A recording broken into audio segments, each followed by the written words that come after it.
Welcome back to a new Hardstuck tier list for League of Legends patch 10.16. Our challenger analysts have conveniently cherry-picked some information to fit our agenda today and create the best champion tier list for every role. There are some massive changes coming up, so be sure to like, subscribe, share, follow us on MySpace, go to our website, and enter your grandma's credit card information for some half-ass coaching. Remember, no refunds. With all the ugly details out of the way, let's dive right into the tier list, starting with the top lane. Man, I am so tired of this pandemic. It just makes me feel like I took everything for granted before it started. Can't we just go back to the old normal?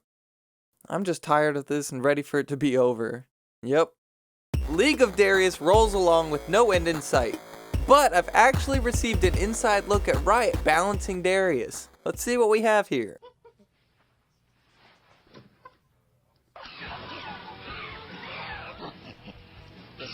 Honestly though, this is bizarre to me.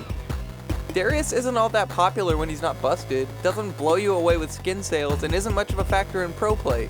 And yet they leave him as an S+ broken tier pick, even adding indirect buffs recently? Yeah, I said buffs. The world may never know. Don't you worry though, Riot has their own solution here. Buff up all the other champions that are just as obnoxious. That's right, welcome Jax to S tier and Fiora to double broken tier with upcoming buffs to their most important cooldowns. Do you play top lane? Not anymore!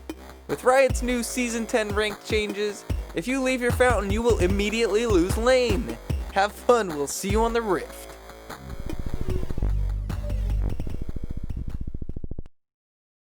If you're a jungle champion whose name starts with K, chances are you're pretty busted right now. Karthus and Kha'Zix both got big buffs last patch and now are getting nerfed because of reasons. Neither of them are crippling changes though, so expect the bug and ghost main to keep deleting you before you ever get to see them. Kayn on the other hand is seeing big play rates and big win rates, and he gets bonus points for tilting me into oblivion. I just love when he walks through walls straight past my wards and then goes untargetable for a healing nuke. Honorable mentions here for Fiddlesticks, who never stopped being OP, Volibear, who is weathering constant nerfs to stay relevant somehow, and Vi, who is quietly stomping low elo since her recent buffs. You may notice that I forgot to put her on the tier list at all, and that is because I am too lazy to go edit this sequence for the millionth time. Sue me. Anyways, if you're into femdom stuff, Vi is your girl, or your mommy. I don't judge.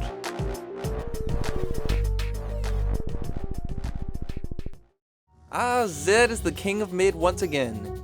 His win rate doesn't look too high, but with his play rate watering it down, and his number of bans showing just how much fun he is to face, Zed was an easy addition to our 200+ years tier. Because it takes 200 years of brain parasites to decide that buffing Zed was a good idea. Same goes for Yasuo. Not only is his base MR getting buffed this patch, which shouldn't be overlooked, but his ultimate's damage is also being buffed. Need I remind you that his ult is on a 2-second cooldown after mid-game? This is really just awesome news. Along with Talon and Annie still going strong, mid might be the new top. Of course, champions like Fizz, Cassiopeia, and Twisted Fate can always pop off with a quality pilot, and Kassadin should probably be higher, but it's too late to edit that. Ziggs is getting a big buff coming up too, but I'll believe in his viability when I see it.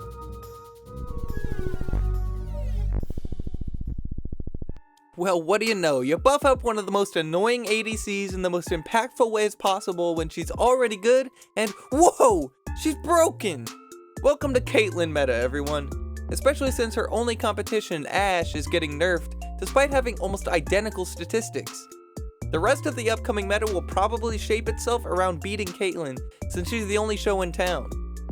Riot probably likes Caitlyn for pro play over the summer, and needs to gut all the other champions in bot lane to make sure she's played. Really, nobody else is having consistent success in bot lane anymore, leading to a bunch of champions like Swain, and Veigar, and Hitler being played instead of traditional marksmen. Well, at least they're still better than Ezreal. So I've dropped Ashe half a tier. Unfortunately, there are no half tiers, so I just left her in between because it requires no effort on my part. And Aphelios is over there because balancing him is impossible, and nobody ever knows exactly how good he is. Seriously, every time Reddit says, Aphelios is gutted, LOL, he still ends up filling up their front page with 200 plus years memes when he gets pentakills and gives the enemy team seizures. Not much else to say here, but Jinx, Jhin, and Draven are probably your next best bets for when the top 2 are picked or banned. Or maybe we should just pick Hitler, I don't know.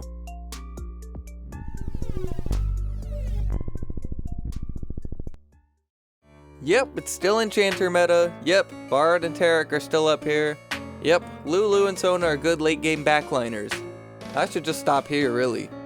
Actually, let's talk about my dude Rakan. As you all know, I've mained Rakan for quite a while now, and once you figure him out, he's actually kind of insane. The problem is, pro players abused that fact and Riot was forced to nerf him into the ground, so his numbers can feel a bit underwhelming.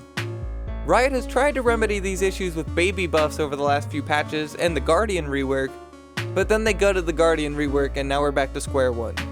With all that being said, Rakan is okay, I guess.